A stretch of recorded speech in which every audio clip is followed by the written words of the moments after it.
एक दिन ब्राह्मण नहाने गए और वापसी जब आए तो वो गणेश जी की पूजा करने लगे। तो इतने में ब्राह्मणी बोली कि तुम रोज सुबह उठकर गणेश जी की पूजा करते हो और मुझे तुम्हारी कहानी अच्छी भी नहीं लगती और ना ही मेरे घर का झाड़ू पोछा खुशगवारी होती है, तो तुम सुबह सुबह रोज पूजा करने लग जाते हो। तो अगले ही दिन दोबारा ब्राह्मण नहाने के लिए गए गंगा में। तो ब्राह्मणी ने पीछे से गणेश जी की मूर्ति को छुपा दिया। इतने में जैसे ही छुपाया मूर्ति को, जब ब्राह्मण वापस आने लगे तो उन्होंने कहा गणेश जी की मूर्ति कहाँ है। तो ब्राह्मणी ने जवाब दिया कि मुझे नहीं पता। ब्राह्मण ने बोला कि बताओ मेरी मूर्ति कहाँ है।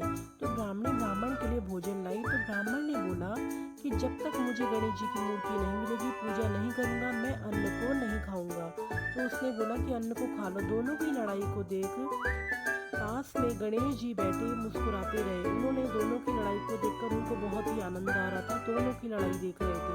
इतने में ब्राह्मणी ने बोला वो रही तुम्हारी मूर्ति। फिर ब्राह्मण ने वहां से मूर्ति को उठा के दोबारा उसी जगह स्थापित कर दिया और ब्राह्मण पूजा करने लगा। इतने में गणेश जी को हंसी आने लगी। उन्होंने कहा कि मांगो, क्या मांगना है, तुम मेरी बहुत टाइम से पूजा कर रहे हो। तो ब्राह्मण ने कहा अन्न मांगो, धन मांगो या संसार का सुख मांगो। तो गणेश जी ने उनको धन दान में भरपूर बहुत सब कुछ दे दिया।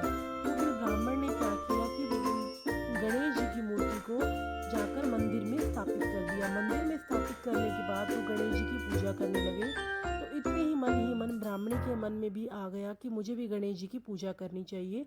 तो दोनों ही मिलकर गणेश जी की मूर्ति को अपने घर भी ले आए। दोनों ही प्रेम प्यार से गणेश जी की पूजा करने लगे, बहुत ही मन से पूजा करने लगे। जैसे ही गणेश जी भगवान की कहानी जो सुनता और सुनाता है, भगवान गणेश जी अगर आपकी कोई कथा अधूरी रहेगी तो उसे पूरी करना और सबके घर धन धान्य की बरकत देना, कथा सुनने वाले का भी भला करना। जय गणेश जी महाराज की जय।